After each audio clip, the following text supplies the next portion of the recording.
Welcome back to सुबह सवेरे पाकिस्तान। नाजरीन, हम वापस आए हैं और आपकी अब मुलाकात करवाएंगे पेशावर के एक बासलाहियत नौजवान से जो कि बीआरटी में सिक्योरिटी गार्ड के फ़राइज़ सर अंजाम देते हैं, मगर कुदरत ने उन्हें एक ऐसे टैलेंट से नवाजा है जो उन्हें दूसरों से मुनफरिद बनाता है। अच्छा, आदिल नाम है इनका। ये जो है सिक्योरिटी गार्ड हैं, पेंसिल के ज़रिए तस्वीर बनाने में कमाल की महारत रखते हैं। इनकी उंगलियों में ऐसा जादू है कि वो चंद ही मिनट में किसी भी शख्स का हूबहू स्केच बना लेते हैं और उनकी बनाई हुई तस्वीर देखकर लोग हैरान होते रहते हैं। लोग आकर कहते हैं कि आदिल हमारी भी बना दो तस्वीर।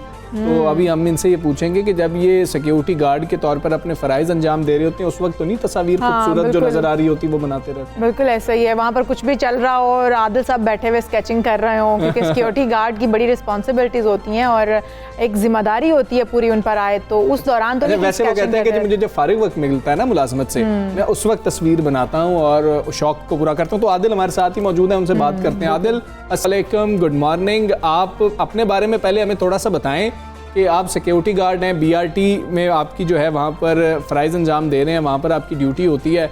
आप स्कूल भी जाते रहे हैं, किस क्लास तक पढ़े हैं? वालेकुम अस्सलाम सर, मुझे स्केच बनाने का बहुत शौक़ था, इसलिए मैं स्केच बनाता हूँ। और मैं सिक्योरिटी गार्ड ड्यूटी इसलिए करता हूँ क्योंकि घर की हालात की वजह से बस मैं अपनी तालीम से मुतासिर रहा, आगे इसमें नहीं जा सका, लेकिन मुझे स्केच बनाने का बहुत शौक़ है सर, इसलिए मैं कैलीग्राफी भी करता हूँ, स्केच बनाता हूँ सर। कितनी क्लासेस तक आपने पढ़ा है? कब तक मैं मैंने FA क्लियर किया है और BA कंटिन्यू है, क्योंकि घर की हालात की वजह से मैं आगे नहीं पढ़ सका। सही हो गया। तो स्केचिंग कहीं से सीखी आपने आदिल, या ये खुदादाद सलाहियत है, खुद ही आ गई?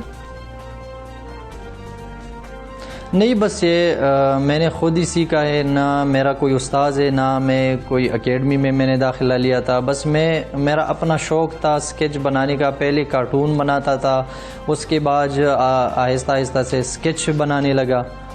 तो अभी मैं यहाँ तक पहुँच गया कि मैं स्केच बनाता हूँ। ठीक है आदिल, हमें आप ये तो बताएं कि लोग आके कहते होंगे आपको कि आदिल हमारी भी तस्वीर बना दो, हमारा भी स्केच बना दो। कितना वक्त लगता है आपको एक शख्स की तस्वीर बनाने में?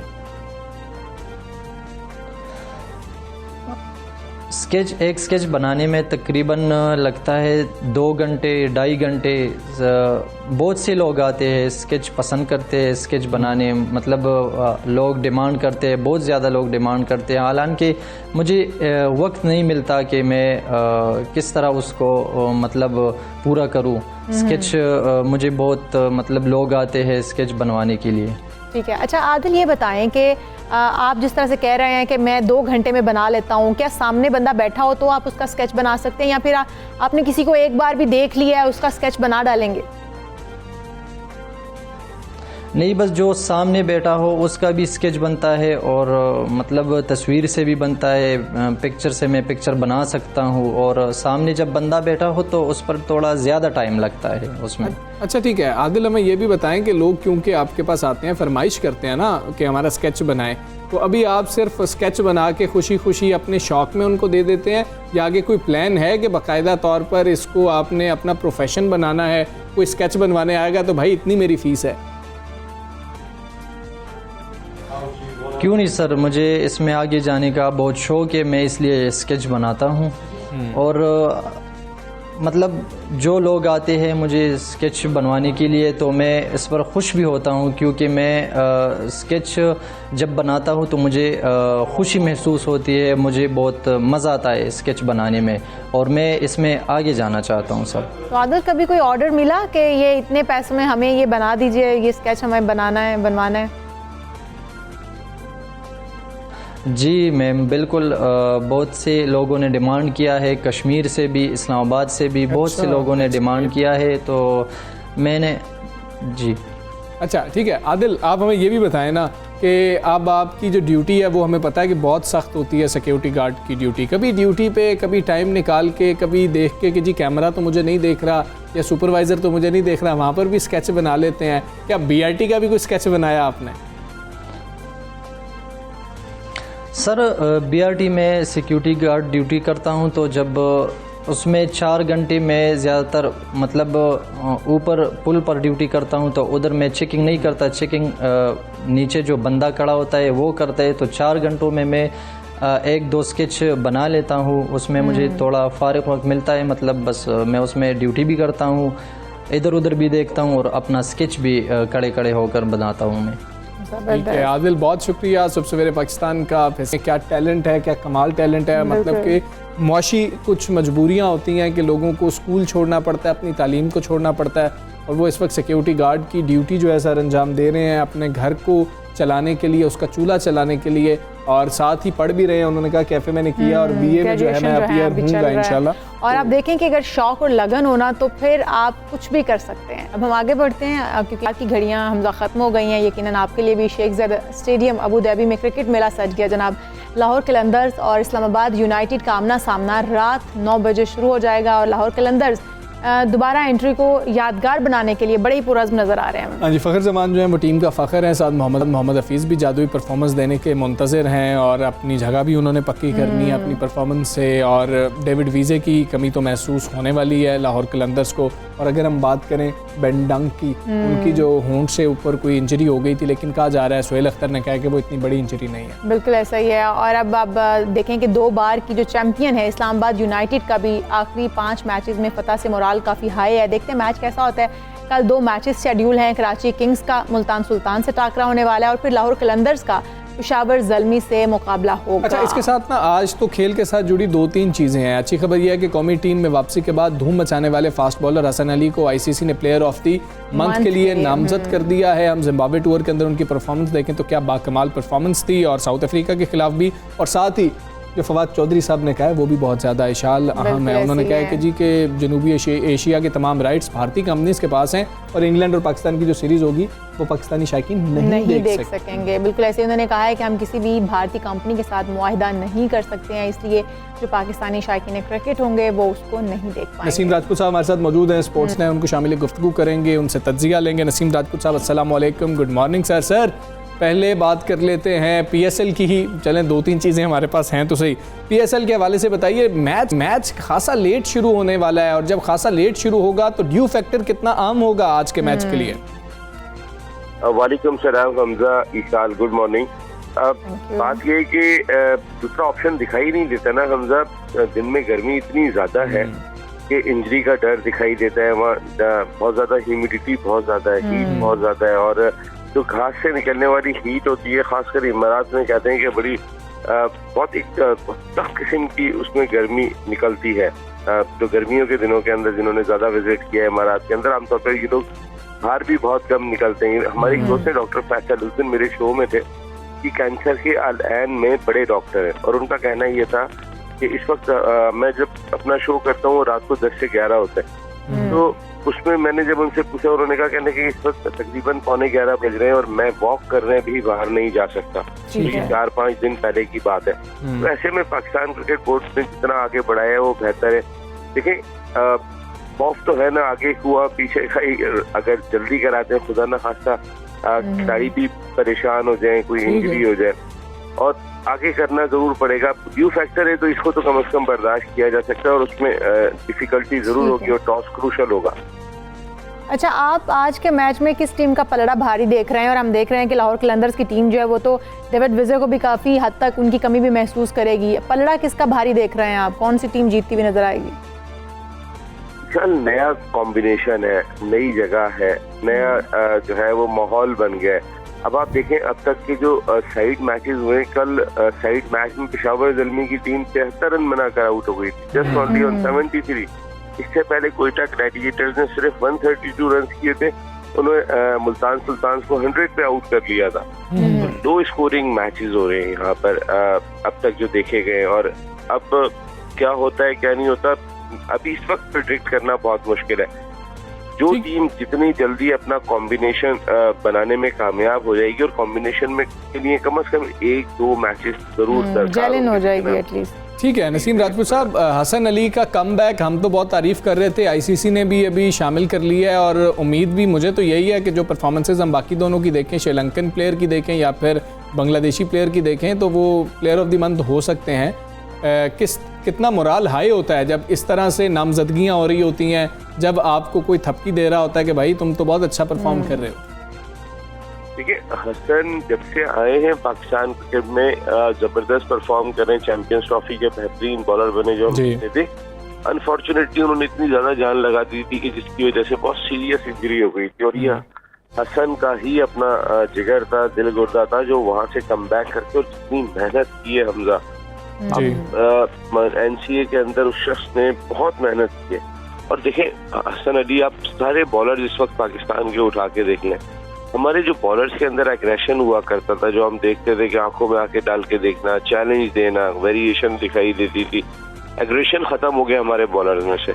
जैसे वसीम, वकार, शुएब अख्तर, इनका जो एग्रेशन हुआ करता था वो देखने से ताल्लुक रखता था, अब सिर्फ एग्रेशन रह गया है। हसन अली के अंदर अगर देखें जो एक सच्चा एग्रेशन दिखाई देता है, बाकी जैसे एग्रेशन तो सभी दिखाते हैं, हारिस रऊफ भी दिखाते हैं, तो हसनैन भी दिखाते हैं, तो शाहीन शाह अफरीदी भी दिखाते हैं, लेकिन वो जो एक एग्रेशन फास्ट बॉलर के ऊपर सूट करता है, हालांकि ना हाइट में वो वसीम जितने, ना वकार जितने, लेकिन आंखों से, चेहरे से, अंदाज से कहीं ना कहीं वो इम्प्रेशन लाने की पूरी कोशिश करते हैं। और हसन जबरदस्त प्रोस्पेक्ट है, खासकर देखें आप फास्ट बॉलिंग के अंदर वो जिस तरह की वेरिएशन दरकार होती है, हसन बहुत कमाल रखते हैं। और मेरे ख्याल में हसन ले जाएंगे, जिस तरह की वो परफॉर्मेंस देकर आ रहे हैं साउथ अफ्रीका में या उसके बाद जिम्बाब्वे में, जबरदस्त खेल के आ रहे हैं हसन। मुझे लगता है कि वो ले जाएंगे बिल्कुल प्लेयर ऑफ द मंथ। बिल्कुल ठीक है। अच्छा नसीम राजपूत साहब, ये भी बताइएगा कि हम अगर हसन अली को देखें ना, तो हम पेस के ऊपर से अपने फास्ट बॉलर्स को लेके थोड़ा सा परेशान है। अगर हम ऐसे ही देखते रहे, एनर्जी बहुत ज़्यादा है, लेकिन पेस को, स्पीड को देखते हुए क्या हसन को कुछ मुश्किलात आएंगी, आप देखते हैं फ्यूचर में जाके अपने करियर में?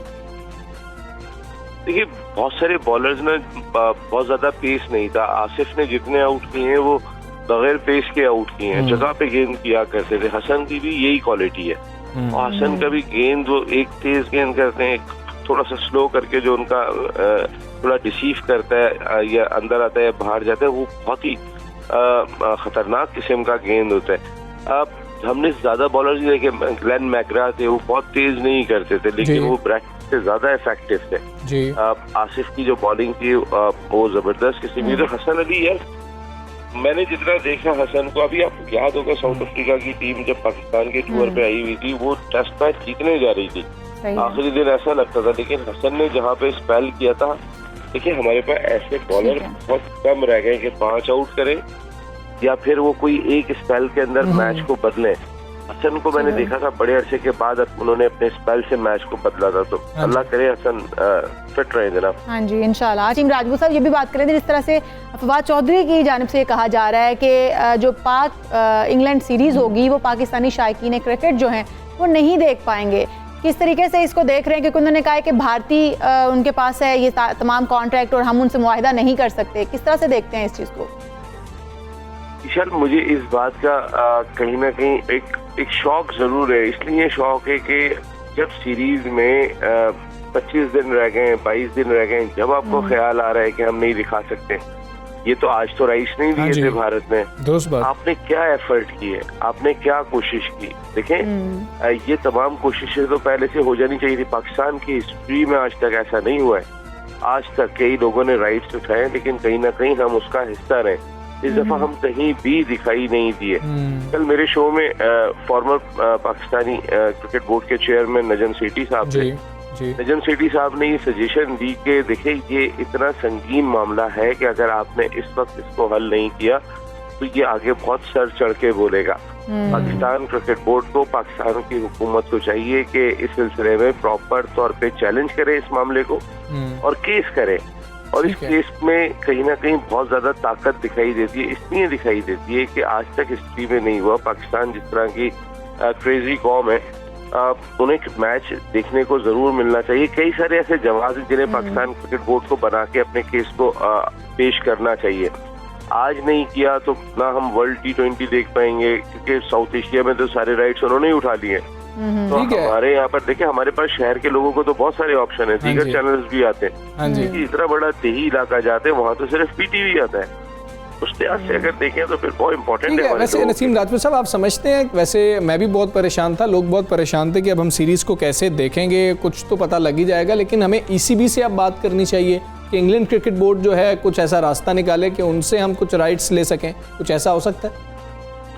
फवाद चौधरी साहब ने ये बात तो जरूर कही है, लेकिन ईसीबी क्या करेगा? आप मुझे बताएं कि एक कंपनी है जिसने राइट्स उठाए हुए और वो क्रिकेट नहीं खेलती, हाँ जी, उसका आईसीसी से कोई ताल्लुक नहीं है, वो बाहर से आई है जिसने राइट्स उठाए हुए। अगर कोई मामला क्रिकेट बोर्ड्स के दरमियान होता, कोई क्रिकेट का इशू होता, तो उस सूरत में तो हम मान लेते हैं कि ईसीबी कोई रोल प्ले कर सकता है। पाकिस्तान को अपना केस पुट करना पड़ेगा और एक हमदर्दाना केस पेश करना पड़ेगा। अब देखिए पीटीवी हो या और भी स्पोर्ट्स चैनल है, इन्हें कहीं ना कहीं जो है वो जब हम माजी में भी होता था, हम तो नहीं उठाते थे इंटरनेशनल राइट्स, या तो कोई स्पोर्ट्स चैनल दूसरा उठाता था, कभी चाइना स्पोर्ट्स उठा रहा है तो कभी स्टार उठा रहा है, हाँ जी, हम उसके साथ मर्ज हुआ करते थे। दुरुस्त है। तो हम वो भी मर्ज नहीं हुए। कहने का मकसद है कि या तो हमें उन्होंने लिफ्ट नहीं कराई, स्टार ने और एशिया ने, कि हमने कोशिश की होगी, या फिर हम बैठे रह गए। अरे इतने बड़े बड़े दावे कर रहे थे chairman Pakistan cricket board, 200 million का मुआहदा हो गया जी केबल पे और 300 मिलियन का मुआहदा हो गया जी उनसे। अरे भाई अगर वो इतने बड़े बड़े मुआहदे कर रहे हैं तो क्या राइट्स नहीं ले सकते थे?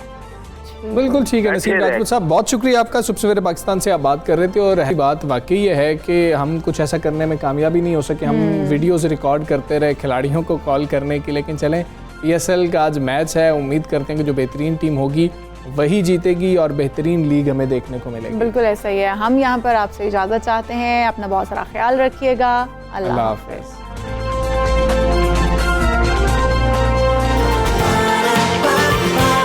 सुबह सवेरे